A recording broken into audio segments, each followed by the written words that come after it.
இதுவரைக்கும் திமுக கூட்டணியில் எந்தெந்த சீட்டு யார் யாருக்கு கொடுக்க போறாங்கன்னு இதுவரைக்கும் இறுதி செய்யப்படல. அண்ணா திமுகவினுடைய கூட்டணி ஒரு காலகட்டத்தில் போயஸ் கார்டனில் இருந்த செல்வி ஜெயலலிதாவின் வீட்டிற்கு வந்து கூட்டணி பேசிக் கொண்டிருந்தவர்கள் எல்லாம் இன்றைக்கு புதுடெல்லி சென்று அமித்ஷாவின் வீட்டு வாசலில் நின்று கூட்டணியில யாருக்கு இடம் கொடுப்பது என்று பேசிக் கொண்டிருக்கிற நிலைமையில இன்னொரு கூட்டணி இருந்து கொண்டிருக்கிறது.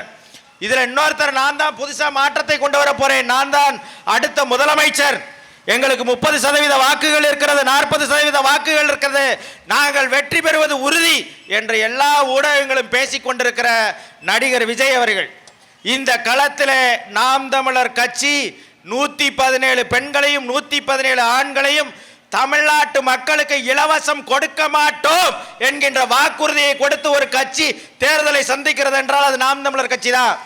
எல்லா கட்சியும் இலவசம் கொடுப்போம், இலவசம் கொடுப்பது சரி என்பார்கள். என்னென்ன இலவசம் கொடுத்திருக்கிறாங்க இது வரைக்கும்? மிக்சி கொடுத்தேன், கிரைண்டர் கொடுத்தேன், 1000 ரூபாய் பணம் கொடுத்தேன். சரி, மிக்சி இன்னைக்கு உங்க வீட்டில் இருக்குதா? அதிமுக செல்வி ஜெயலலிதா அவர்கள் கொடுத்த மிக்சி இப்போ ஒருத்தவங்க வீட்டில் இருக்குதா? 2006 கருணாநிதி கொடுத்த கலைஞர் டிவி இருக்குதா? இப்போது இல்ல. யாருக்கிட்ட இல்ல. ஓராண்டுக்கு மேல உங்கள்கிட்ட வீட்டில் அந்த பொருள் இருக்காது. உனக்கு 1000 ரூபாய் கொடுக்குறானா உன்னோட ஒரு மாச தேவையை அது பூர்த்தி செய்து முடியுமா? முடியாது. புதுசா வந்திருக்கிறாரு ஒருத்தர். யாரு? தமிழக வெற்றி கழகம். ஒரு சினிமாவினுடைய திரைத்துறையிலிருந்து நேரடியாக நான் வந்தவுடன் நான் முதலமைச்சர் ஆகிவிடுவேன் என்ற கனவில்லை. கார்பரேட்டின் கைக்கூலி விஜய். நான் உங்களுக்கு சொல்றேன், கார்பரேட்டின் கைக்கூலி, கார்பரேட்டின் திட்டங்களையும் சட்டங்களையும் நிறைவேற்றுவதற்காக ஒரு தூதுவனாகத்தான் விஜய் களமிறக்கப்பட்டிருக்கிறார் என்பதை என் மக்கள் புரிஞ்சுக்கங்க. விஜய் எந்த டிவிக்கு காசு கொடுக்குறான்? எந்த தொலைக்காட்சிக்கு காசு கொடுக்குறாப்ல? கொடுக்கல. ஏன் தொலைக்காட்சிகள் தொடர்ச்சியாக விஜயை காட்டுகிறது? பனையூர் வீட்டிலிருந்து கிளம்புவதிலிருந்து, பனையூர் அலுவலகம் போறதிலிருந்து, அவர் அங்கிருந்து எந்த ஊருக்கு பிரச்சாரம் பண்ணுவதற்கு சென்னை விமான நிலையம் போனா அதை காட்டுவான். சென்னை விமான நிலையத்திலிருந்து அவர் எங்க போய் இறங்குறார், திருச்சியில் இறங்கினா திருச்சியை காட்டுவான். திருச்சியிலிருந்து அவர் நாமக்கல் போனா நாமக்கல்லை காட்டுவான். நாமக்கல்லில் இருந்து அவர் கரூர் வந்தா கரூரை காட்டுவான். கரூரில் இருந்து திரும்ப திருச்சி வந்தாரா அதை காட்டுவான். இது வரைக்கும் ஒரு அரசியல் கட்சி பிரதமருக்கு இருக்காங்க. நல்லா யோசிச்சு பாருங்க. பிரதமர் இன்றைக்கு எங்க இருக்கிறார்னு யாருக்காவது தெரியுமா? முதலமைச்சர் எங்க இருக்கிறார்னு யாருக்காவது தெரியுமா? ஏன் முதலமைச்சரையும் பிரதமர் இந்த ஊடகங்கள் ஏன் விஜயை காட்டுறான்? நல்லா யோசிச்சு பாருங்க. ஏன் காட்டுறான்? கார்பரேட் காட்டுகிறான். நீ 1000 ரூபாய்க்கு ஆசைப்படுற, 2000 ரூபாய்க்கு ஆசைப்படுற, தோட்டுக்கு ஆசைப்படுற, மூக்குத்திக்கு ஆசைப்படுற, எல்லாத்துக்கும் ஆசைப்படுற. எல்லார் வீட்லையும் 2 வீலர் வச்சிருக்கீங்களா இல்லையா? எல்லார் வீட்லையும் கஷ்டப்படுறவன் சாதாரண குடும்பத்தில் உள்ளவன்ட்ட கூட 2 வீலர் இருக்கிறது வேலைக்கு போறதுக்கு. அந்த 2 வீலர்ல குறைஞ்சபட்சம் 1 லிட்டர் பெட்ரோல் போடுவியா ஒரு நாளைக்கு? அந்த பெட்ரோலுக்கு நீ செலுத்துற வரி எவ்வளோன்னு தெரியுமா? மத்திய அரசுக்கு கிட்டத்தட்ட 30 ரூபா வரி கட்டணும். தமிழ்நாடு அரசுக்கு 19 ரூபா 90 காசு வரி கட்டணும். 32 ரூபா 90 காசு மத்திய அரசுக்கு வரி கட்டணும், பெட்ரோல் வரி. கிட்டத்தட்ட 53 ரூபா வரி மட்டும் கட்டுற. ஒரு நாளைக்கு ஒரு சராசரி மனிதன் 53 ரூபாய் பெட்ரோலில் மட்டும் வரி கட்டி கொண்டிருக்கிறான். அப்போ ஒரு மாசத்துக்கு 1800 ரூபாய் வரி கட்டுற. 12 மாசத்துக்கு எவ்வளோ ஆச்சு? 20,000 ரூபா ஆச்சு. 5 வருஷத்துக்கு 1 லட்ச ரூபா வரி கட்டுற. பெட்ரோலுக்கு மட்டும் 1 லட்ச ரூபா வரி கட்டுற. ஆனால் அவன்கிட்ட போய் பல்ல காட்டிக்கிட்டு 1000 ரூபாய்க்கு நிற்கிற. ஏன்னா உனக்கு தெரியல எதில் வரி கட்டுறேன் எதில் குறிக்கலன்னு. நீ சாப்பிட்ற உப்புல இருந்து, நீ சாப்பிட்ற அரிசியில இருந்து, நீ குளிக்கிற சோப்புல இருந்து, நீ போடுற உடுத்துற உடையில இருந்து அனைத்திற்கும் நாம் வரி கட்டுறோம். நமக்கு தெரியாமையே வரி கட்டுறோம். ஆனால் கட்டுகிற வரி வாங்கி வைத்திருக்கிற இந்த அரசு உனக்கு இலவசம் கொடுக்குறேன், உனக்கு அதை கொடுக்குறேன், உனக்கு இதை கொடுக்குறேன்னு ஒவ்வொரு முறையும் பேசும்போது மக்களுக்கான நலத்திட்டத்தை கொடுக்குறேன், அதை கொடுக்குறேன், இதை கொடுக்குறேன்னு நம்மளை கேலி பேசுகிறார்கள், கிண்டல் பேசுகிறார்கள். மக்களை காக்க வைத்து அவர்களை அவமானப்படுத்துகிறார்கள். ஆனால் இந்த அரசுகள் மாற்றப்படணுமா வேண்டாமானா மாற்றப்படணும். அதுக்காகத்தான் நாம் தமிழர் கட்சி களத்தில் இருக்குது. ஆனால் நாம் தமிழர் கட்சி என்ன சொல்கிறது என்றால், கல்வி, மருத்துவம், தூய குடிநீர் இது 3 தான் இலவசமாக கொடுப்போம் என்று நாம் தமிழர் கட்சி சொல்கிறது. ஏற்கனவே தமிழ்நாட்டில் கல்வி இலவசமாக இருக்கிறது என்றால் இருக்கிறது. தமிழ்நாட்டினுடைய ஒவ்வொரு மூலை முடுக்கிலும் கல்வி இலவசமாக கொடுக்கப்படுகிறது என்றால் கொடுக்கப்படுகிறது. அரசு பள்ளி இருக்கிறது என்றால் இருக்கிறது. ஆனால் தரமாக இருக்கிறதா? இன்றைக்கு அரசு பள்ளியை நோக்கி மக்கள் படையெடுக்கிறார்களா என்றால் கிடையாது. எங்க போய் தன்னுடைய குழந்தையை சேர்க்க வேண்டும் என்று நினைக்கிறார்கள் என்றால் அருகாமையில் இருக்கிற ஏதேனும் ஒரு தனியார் பள்ளியை நோக்கித்தான் மக்கள் செல்ல வேண்டிய நிலைமையில் இருக்கிறார்கள். ஏனென்றால் என் குழந்தைக்கு தரமான கல்வியை கொடுக்க வேண்டும் என்ற கனவு ஒவ்வொரு குடும்பத்தில் இருக்கிற தாய் தந்தையருக்கு இருக்கும். அதனாலதான் யாரும் அரசு பள்ளியை நோக்கி செல்வதில்லை. அரசு பள்ளியை நோக்கி என்றைக்கு மக்கள் படையெடுக்கிறார்களோ அன்றுதான் அரசு சரியான கல்வியை தரமான கல்வியை கொடுக்கிறது என்று பொருள். ஆனால் அப்படி நிலைமை இன்றைக்கு இருக்கிறது என்றால் இல்லை. ஏன்னா தரமான கல்வியை இந்த அரசுகள் கொடுக்க தவறுது. ஆனால் நாம் தமிழர் கட்சி சொல்கிறது, நாங்க இப்ப சொல்லல, 2016 என்னைக்கு அண்ணன் செந்தமிழன் சீமான் நான் தமிழ்நாட்டின் முதலமைச்சரானால் கல்வியை இலவசமாக கொடுப்பேன் என்று அறிவித்தாரோ அப்போது இருந்து சொல்கிறோம். ஆரம்ப பள்ளி முதல் ஆராய்ச்சி படிப்பு வரை, ஆரம்ப பள்ளினா உங்களுக்கு தெரியும், எல்கேஜி யூகேஜின்னு இப்ப தனியார் பள்ளிகள்லாம் வைத்திருக்கிறாங்க. ஆனா அண்ணன் செந்தமிழன் சீமான் எங்களுடைய ஆட்சி வரைவில் சொல்றோம், அரும்பு மொட்டு மலர் என்று தூய தமிழிலே பெயர் வைத்து கல்வி நிலையங்கள் நடத்தப்படும். சும்மா சாதாரணமான கல்வியெல்லாம் கிடையாது. தனியார் பள்ளிகளோடோ தனியார் நிறுவனங்களோட போட்டி கிடையாது. உலகில் யார் ஆக சிறந்த கல்வியை கொடுக்கிறதோ, எந்த அரசு கொடுக்கிறதோ, தென்கொரியா உலகத்திலே ஆக சிறந்த கல்வியை கொடுக்கிறதா, அந்த கல்வியை தாண்டி தமிழ்நாடு அரசு கொடுக்கும் என்கின்ற நம்பிக்கை எங்கள் அண்ணன் செந்தமிழன் சீமான் கொடுக்கிறார்.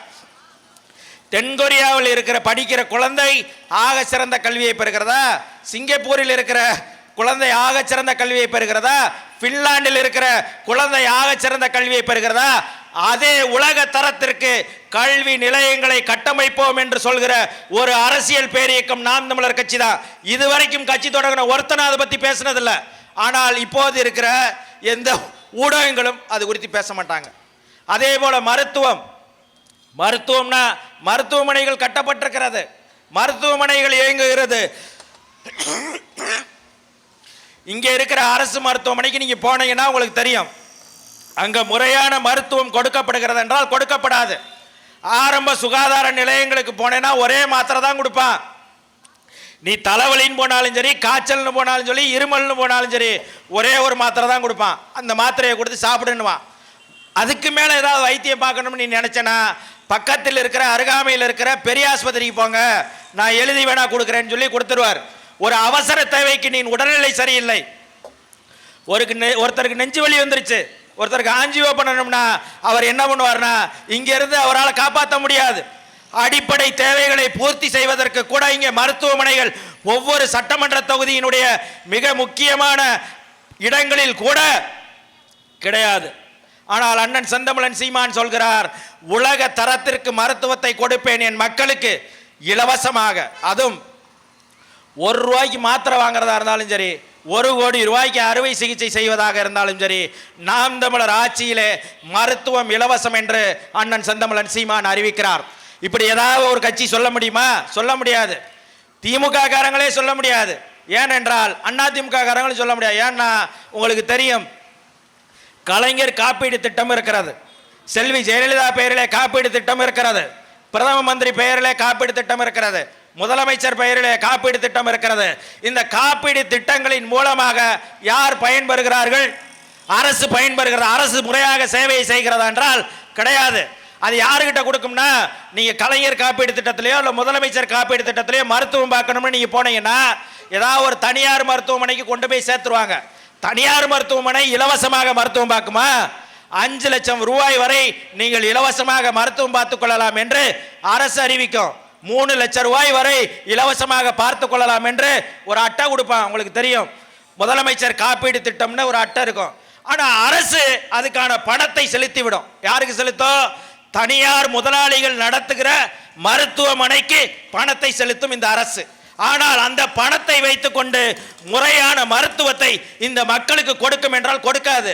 ஏன்னா தனியார் முதலாளிலாம் வாழ்ந்து தனியார் மருத்துவமனைகள் வளர்ந்தாதான் அவன் கட்சிக்கு நிதி கொடுப்பான். ஒரு எம்எல்ஏ செலவு பண்றதுக்கு 10 கோடி தேவைன்னா அவர் ஒரு 10 லட்சம் காசு கொடுப்பாரு. யாரு கொடுப்பா? மருத்துவமனைகள் வைத்திருக்கிறவன் தான் காசு கொடுப்பான். பெரிய பெரிய கார்பரேட் நிறுவனங்கள் தான் காசு கொடுக்கும். இன்னொன்று என்னன்னா, அந்த மருத்துவமனைகளை நடத்தி கொண்டிருப்பவர்கள் யார் என்று பார்த்தீங்கன்னா, இந்த ஊர்ல முன்னாள் மந்திரியா இருந்திருப்பாரு, இல்ல இப்ப மந்திரியா இருப்பாரு, அவர் தான் அந்த மருத்துவமனையை நடத்துவார்.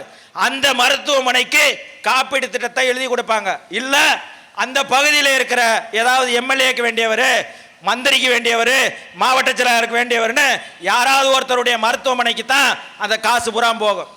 இல்லம் தேடி மருத்துவம் என்ற ஒரு மருத்துவத்தை தமிழ்நாட்டினுடைய முதலமைச்சர் அறிவித்தார். அது போல ஒரு ஃபோர்ஜரி திட்டம் உலகத்தில் இருக்குன்னா இல்லவே இல்லை. அப்படியான ஒரு ஃபோர்ஜரி திட்டம் இல்லம் தேடி மருத்துவம் என்கிறது. யாராவது ஒருத்தர் மனசான்றோடு சொல்லுங்கள், உங்க வீட்டில் வந்து மருத்துவம் பார்த்தாங்களா? யாராவது இங்கே உட்காந்துருக்கவங்க யாராவது சொல்லுங்க, உங்க வீட்டில் வந்து யாராவது யாருக்காவது மருத்துவம் பார்த்தாங்களா? கிடையாது. ஆனால் முதலமைச்சரும் மருத்துவத்துறையினுடைய சுகாதாரத்துறையினுடைய அமைச்சர் மா சுப்பிரமணியன் அவர்கள் சொல்றாரு, நாங்கள் இதுவரைக்கும் 2,45,00,000 மக்களுக்கு இலவசமாக மருத்துவம் பார்த்துட்டோம்னு சொல்றாரு. எங்க வீட்டில் போய் மருத்துவம் பார்த்ததே 2,45,00,000 பேருக்கு பார்த்துட்டோம்ன்றாரு. அப்ப 2,45,00,000 பேருக்கு பார்த்தோம்னா பார்த்ததற்கான செலவு இருக்கு இல்லையா, அது யார் வீட்டுக்கு போயிருக்கோம்? ஒன்று மந்திரி வீட்டுக்கு போயிருக்கோம், இல்லை முதலமைச்சர் வீட்டுக்கு போயிருக்கோம். 2 பேர்த்துல யாராவது ஒருத்தர் வீட்டுக்கு தானே போயிருக்கோம். அப்படி இவர்கள் சொல்வது போல 2,45,00,000 பேருக்கும் முறையான மருத்துவத்தை கொடுத்திருக்கிறார் என்றால், அதற்காக செலவு செய்திருக்கிறார்கள் என்றால், அந்த செலவுக்கான பணத்தை வைத்துக்கொண்டு ஒவ்வொரு மாவட்டத்திலும் ஒவ்வொரு சட்டமன்ற தொகுதிக்கும் ஆகச் சிறந்த மருத்துவமனைகளை கட்டி கொடுத்து விட முடியுமா என்றால் கட்டாயம் முடியும். 1000 ரூபாய் பணம் கொடுக்கிறாரு முதலமைச்சர்.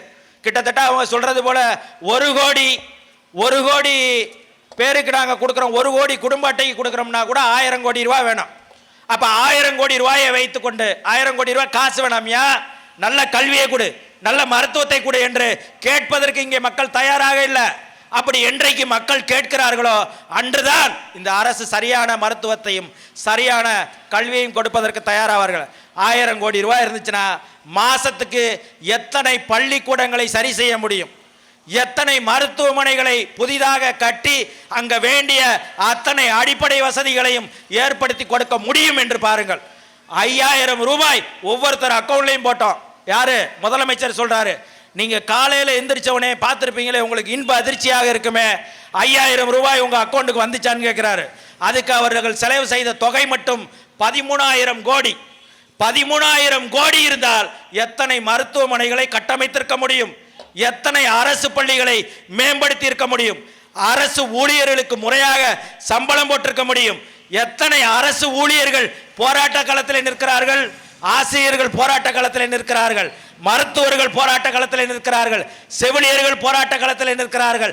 இவர்கள் எல்லாம் எதுக்கு போராடுறாங்கன்னா, எங்களுக்கு சம்பளம் கொடுக்கல, எங்களுக்கு பணி நிரந்தரம் கொடுக்கல, நீங்க கொடுக்கிற சம்பளம் எங்களுக்கு பத்தலன்னு தான் இந்த மக்கள் போராடுறானே தவிர, நீ 5000 கொடு, 1000 கொடு, அதை கொடு, இதை கொடுன்னு எவனாவது மக்கள் வீதியில் இறங்கி போராடினார்களா என்றால் போராடல. போராடிய எந்த திட்டங்களையும் செய்யாத இந்த அரசுகள், மக்கள் கேட்கிற எந்த பிரச்சனையும் தீர்க்காத இந்த அரசுகள், குடிநீர் தேவையை இதுவரைக்கும் பூர்த்தி செய்திருக்கிறார்கள் என்றால், குடிநீர் தேவை இதுவரை பூர்த்தி செய்யப்படவே இல்லை.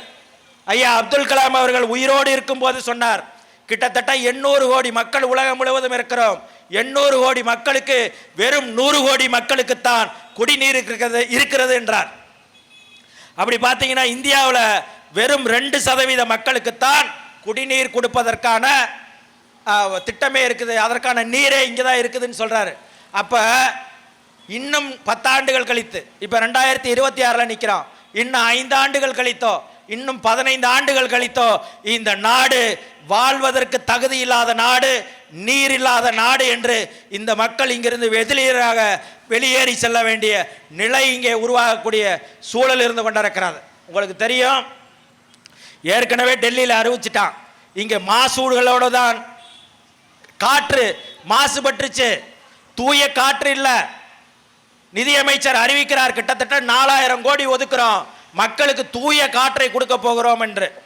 அதுக்கு தான் அண்ணன் கூட கேள்வி கேட்டாங்க பத்திரிகையாளர் சந்திப்பின் போது, 4000 கோடிக்கு நீங்க நல்ல காற்றை கொடுப்பேன்னா எப்படா எல்லாருக்கும் மூக்கில் ஒரு சிலிண்டரை முதுகுல மாட்டி விட்டுருவீங்களாடா காற்றை அப்படின்னு சொல்லி கேட்டாரு.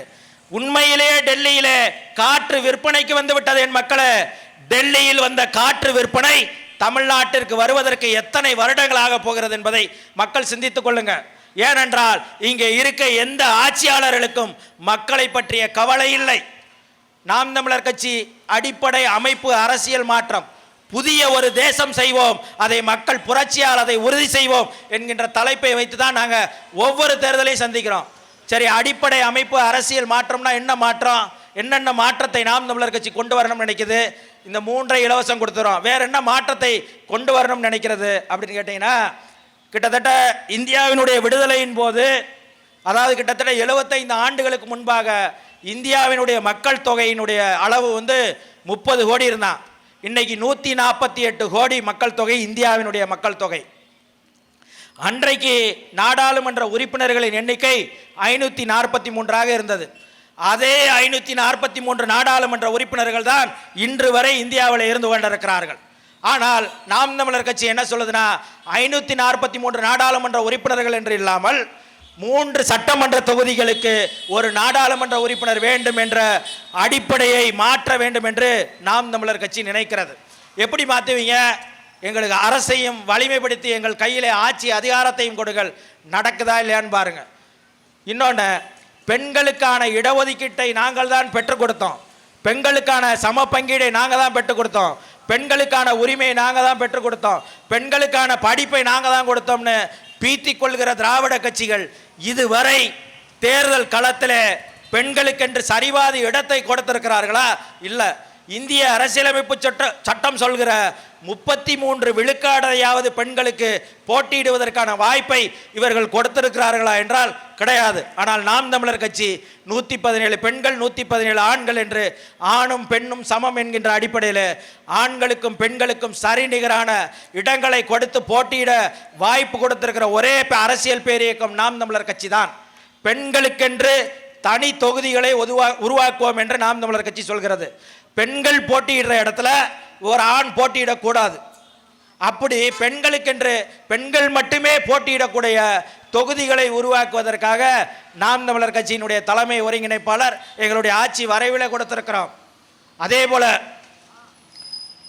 மாநிலங்களவை உறுப்பினர், உங்களுக்கு தெரியும் மாநிலங்களவை உறுப்பினர்னா தெரியும். இப்போ கூட மாநிலங்களவைக்கு தேர்வு செய்யப்பட்டாங்க. இப்போ கூட விஜயகாந்த் அவர்களினுடைய கட்சிக்கு ஒரு மாநிலங்களவை உறுப்பினர் கொடுக்கப்பட்டுச்சு.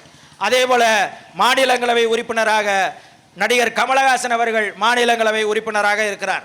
அதை வென்று நாம் தமிழர் கட்சி என்ன சொல்லுதுன்னா, மாநிலங்களவை உறுப்பினர் கொடுங்க, அவருக்கு கௌரவப்படுத்துங்க, எல்லாம் செய்யுங்க. ஆனால் மாநிலங்களவை உறுப்பினராக இருக்கிறவர் ஒருபோதும் அமைச்சர் பதவிக்கோ தலைமை அமைச்சர் பதவிக்கோ வரக்கூடாது என்று நாம் தமிழர் கட்சி சொல்கிறது. ஏனென்றால் இது மக்களாட்சி தத்துவத்தின் அடிப்படையில் இந்திய அரசியலமைப்பு சட்டம் உருவாக்கப்பட்டிருக்கிறது. மக்களாட்சி தத்துவத்தில் மக்கள் வாக்கு செலுத்தி யாரை வெல்ல வைக்கிறார்களோ அவர்கள்தான் இந்த நாட்டினுடைய சட்டங்களையும் இந்த நாட்டில் மக்களின் பிரச்சனைகளையும் சரி செய்ய முடியும். ஏனென்றால் அவன் தான் வீதிக்கு போவான், மக்களை சந்திப்பான், மக்களின் பிரச்சனைகளை குறைஞ்சபட்சம் மக்களின் பிரச்சனையாவது தெரியும். குறைஞ்சபட்சம் 3 லட்சம் வாக்காளர்களில் ஒரு 1 லட்சம் பேர்ல இருந்து 2 லட்சம் பேரை கும்பிட்டாவது ஓட்டு கேட்டிருப்பான். ஆனால் மாநிலங்களவை உறுப்பினராக போகிறவர் யாரையும் பார்க்க மாட்டார், யாருக்கிட்டையும் போய் ஓட்டு கேட்டிருக்க மாட்டார். மக்கள் பிரச்சனை என்று எதுவுமே தெரியாது. ஆனால் அவர் எங்கே நீட்டின இடத்துல கையெழுத்து போட சொன்னால் போடுவார், எதை செய்ய சொன்னாலும் செய்வார். அதனால் மாநிலங்களவை உறுப்பினராக தேர்ந்தெடுக்கப்படுகிறவர்கள் தலைமை அமைச்சர் பதவிக்கோ மத்திய அமைச்சர் பதவிக்கோ வரக்கூடாது என்று அண்ணன் செந்தமிழன் சீமான் 2016 அறிவிச்சாங்க. அதுக்கு நான் சில உதாரணங்களை சொல்கிறேன். அருண்ஜேட்லி அவர்கள் பாஜகவின் வேட்பாளராக போட்டியிட்டார். அருண்ஜேட்லி போட்டியிடும் போது மக்கள் அருண்ஜேட்லியை தோற்கடித்து விட்டார்கள். ஏன் தோற்கடிச்சானா, இவன் சரியில்லாதவன், இவன் முறையான நிர்வாகத்துக்கு தகுதி இல்லாதவன் என்று அந்த மக்கள் அருண்ஜேட்லியை தோற்கடிக்கிறாங்க. ஆனால் பாரதிய ஜனதா கட்சி என்ன செய்கிறது, அவரை மாநிலங்களவை உறுப்பினராக்கி அவரை கொண்டு போய் நிதியமைச்சராக போட்டுருச்சு. அவர் தான் இந்த நாட்டினுடைய பண மதிப்பிழப்பை அறிவித்தவர் அருண்ஜேட்லி அவர்கள். நல்லா புரிஞ்சுக்கங்க. அதனால தான் அவருக்கு எந்த நோக்கமும் இல்லை, பணம் எவனுக்கும் செல்ல, ஒரே நாள் இரவில் பணம் செல்லாது என்று அவர் அறிவித்து விட்டு போய்கிட்டே இருக்கார் பிரதமர். அதை சொல்றாரு, இவர் செய்கிறார். காரணம் என்னவென்றால் அவர்களுக்கு நோக்கம் இருக்காது. ஏனென்றால் அவன் எங்கேயாவது போய் மாநிலங்களவையில் உறுப்பினர் ஆயிடுவான், திரும்பவும் நம்ம அமைச்சராகலான்னு. இப்போ அதே சான்று தான் உங்களுக்கு தெரியும். பாரதிய ஜனதா கட்சி அருண்ஜேட்லியின் இறப்புக்கு பிறகாக இப்போ வரைக்கும் நிர்மலா சீதாராமன் யாரையும் சந்தித்து ஓட்டு கேட்டதில்லை, யாரையும் சந்தித்து வாக்கு கேட்டதில்லை, வீதியில் இறங்கி நடந்ததில்லை, மக்களை சந்தித்ததில்லை, யாரையும் பார்த்ததே கிடையாது. மக்களின் பிரச்சனை என்னவென்றே தெரியாது. அவங்க மாநிலங்களவை உறுப்பினராகி இப்போ வரைக்கும் மத்திய நிதியமைச்சராக இந்தியாவினுடைய நிதிகளை ஒதுக்குகிற எந்தெந்த திட்டத்துக்கு நிதி ஒதுக்குறோமோ அதுக்கு அவங்க தான் அமைச்சர். அவங்களுக்கு என்ன நோக்கம் இருந்திருக்கும், மக்களுக்கு இந்த வரியை போட்டால் மக்கள் செத்துருவான்னு தெரியுமா? தெரியாது. இந்த சட்டத்தில் கையெழுத்து போடுங்கன்னா போடுவாங்க, இது வேணான்னு சொன்னா வேணான்னு சொல்லுவாங்க, வரி விதிப்பு போடுங்கன்னா போடுவாங்க. அவளுக்கு நோக்கம் இருக்காது.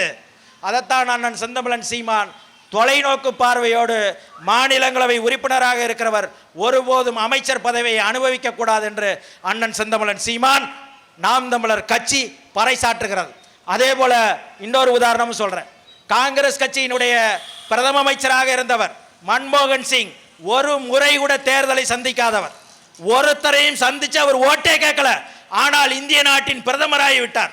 ஆனால் இந்திய நாட்டின் பிரதமராக இருந்தபோது மன்மோகன் சிங் தான் இந்த நாட்டினுடைய குடிகளாக இருக்க தமிழ் தேசிய இனத்தினுடைய அருகாமையில் இருக்கிற இலங்கையிலே போரை நடத்தி முடித்தவர் மன்மோகன் சிங். ஏனென்றால் அவருக்கு எந்த நோக்கமும் கிடையாது. ஏனென்றால் அவர் மக்களை சந்திக்க போவது கிடையாது. மக்கள் அவரை தோற்கடித்து விடுவார்கள் என்ற எந்த அச்சமும் கிடையாது. இப்ப இருக்கிற எல்லா போராட்டங்களுக்கும் காரணம் யாரு? ஜிஎஸ்டி யாரு கொண்டு வந்தா? அதே மன்மோகன் சிங் தான். இது இப்ப என்ஐஏ விசாரணைக்கு என்ஐஏ அமைப்பு இருக்குல்ல, ஆள் தூக்கி சட்டம், அதை கொண்டு வந்தது யாரு? அதே மன்மோகன் சிங் தான். சிஏஏ யாரு கொண்டு வந்தா? அதே மன்மோகன் சிங் தான். இப்படி தமிழ்நாட்டில் இந்தியா முழுமைக்கும் நாம் போராடிய அனைத்து சட்டங்களையும் கொண்டு வந்தது யாருன்னா இதே மன்மோகன் சிங் தான். அவருக்கு நோக்கம் இல்லை, இதை எதிர்கால மக்களின் பிரச்சனை குறித்து அவர்களுக்கு சிந்தனை இல்லை. அதனால அவர் என்ன செய்யறாரு? எதுல கையெழுத்து போட சொன்னாலும் போடுவார். நான் பிரதமராக இருக்கிறேன், போடுறார். அதே போலதான் குடியரசுத் தலைவர். இந்தியாவினுடைய மிக பெரிய பதவி எது என்றால் குடியரசுத் தலைவர் பதவிதான். குடியரசுத் தலைவர் பதவியை யார் தேர்ந்தெடுக்க முடியும் நினைக்கிறீங்க? சட்டமன்ற உறுப்பினர்களும் பாராளுமன்ற உறுப்பினர்களும் வாக்கு செலுத்தி அவர்கள் குடியரசுத் தலைவரை தேர்ந்தெடுத்து விட முடியும். சரி, இப்ப யாருக்கு அறுதி பெரும்பான்மை இருக்குதோ அவன் ஓட்டு போட்டு வெல்ல வச்சிருவான். இப்போ ஒரு உதாரணத்துக்கு பாஜக ஆளுங்கட்சியாக இருக்கிறது என்றால் பாஜக யாரை விரும்புகிறதோ அவரை குடியரசுத் தலைவராக மாத்திக்கிறோம். காங்கிரஸ் ஆளுங்கட்சியாக இருக்கிறது என்றால் காங்கிரஸ் தனக்கு வேண்டிய ஒருத்தரை நிறுத்தி குடியரசுத் தலைவராக மாத்திக்கிறோம். ஏன் அப்படி மாத்துதுன்னா அப்பதான் அவரு இங்க இருந்து நம்ம ஏதாவது ஒரு சட்டம் போட்டு அனுப்புனோம்னா அவர் கீழே போட்டு படுத்துக்குவார். தமிழ்நாட்டின் சட்டங்களை நான் மதிக்க தேவையில்லைன்னு சொல்லி குடியரசுத் தலைவர் படுத்துக்கிறார். ஏன் படுத்துக்கிறார்னா நம்மளுக்கு தேவையில்லாத சட்டம் நம்ம அரசு சொல்லட்டும், நம்ம கட்சிக்காரங்க சொல்லட்டும், அப்ப கேட்போம்னு குடியரசுத் தலைவர் இருப்பார். அப்ப குடியரசுத் தலைவரை மக்கள் தேர்ந்தெடுக்கணும். இந்தியாவினுடைய முதல் குடிமகனையே இந்த மக்கள் தேர்ந்தெடுக்கவில்லை என்றால் இது மக்களாட்சி தத்துவத்திற்கு எதிராக இருக்கிறது என்று பேசுகிற ஒரே அரசியல் கட்சி இந்திய நிலப்பரப்புடைய நாம் தமிழர் கட்சி மட்டும்தான். இன்னைக்கு இல்ல, ஒரு நாள் நீங்க எழுதி வச்சுக்கோங்க. இங்க கேட்டுக்கிட்டு இருக்க மக்கள் நல்லா எழுதி வச்சுக்கோங்க. வில்லிவாக்கம் சட்டமன்ற தொகுதியில் இப்படி ஒருத்தன் பேசுறான், ஒரு நாளைக்கு குடியரசுத் தலைவரை நாம் தேர்ந்தெடுக்கிற இடத்திற்கு நாம் தமிழர் கட்சி வந்து நிறுத்தும். எழுதி வச்சுக்கோங்க.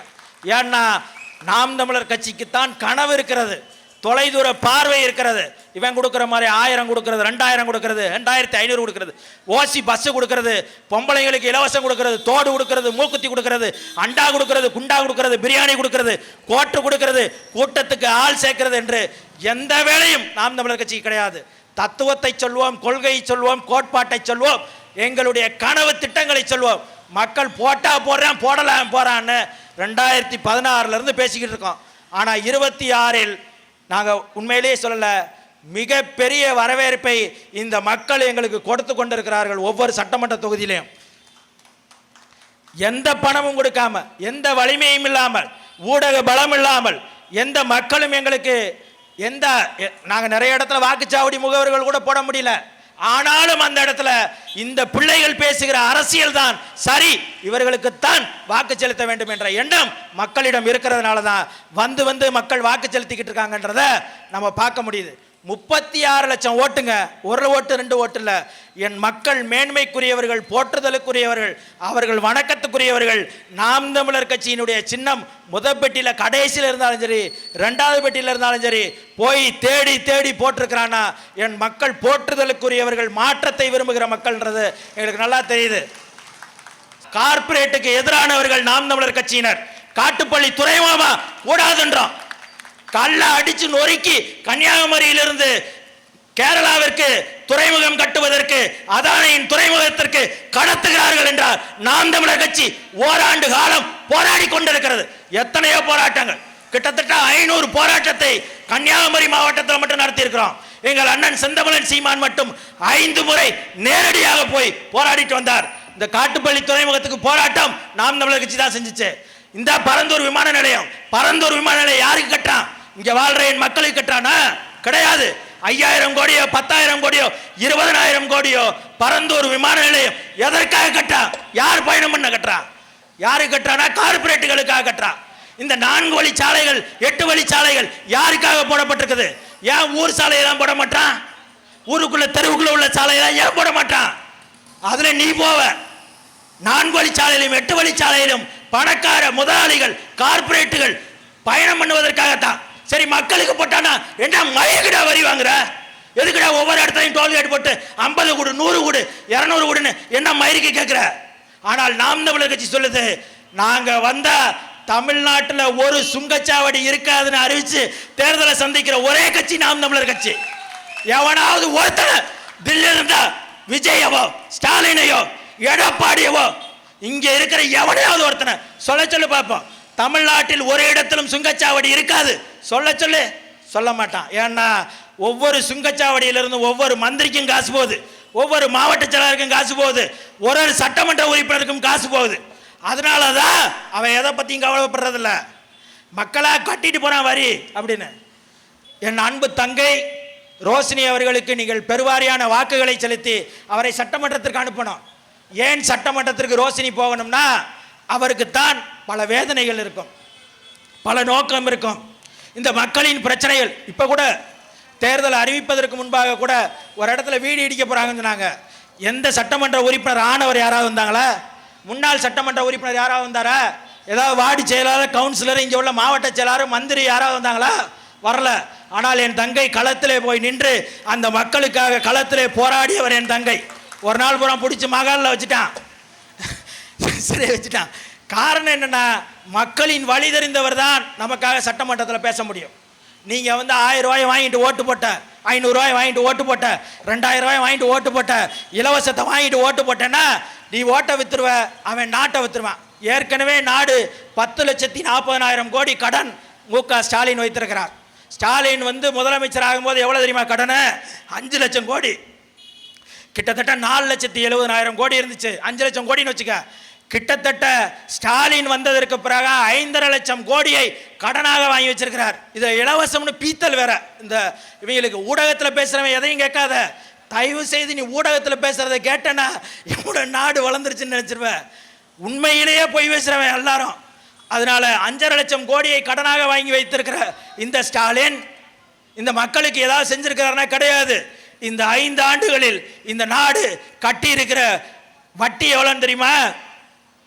2,5 லட்சம் கோடி வட்டி மட்டும் கட்டி இருக்கு இந்த நாடு. 2,5 லட்சம் கோடிப்பா.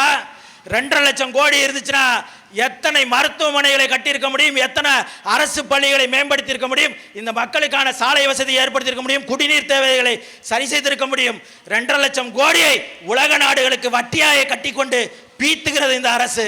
எனவே இதையெல்லாம் மாற்றணும்னா வில்லிவாக்கம் சட்டமன்ற தொகுதியினுடைய இந்த மக்கள் வாக்கு செலுத்த வேண்டிய சின்னம் விவசாயி சின்னம்.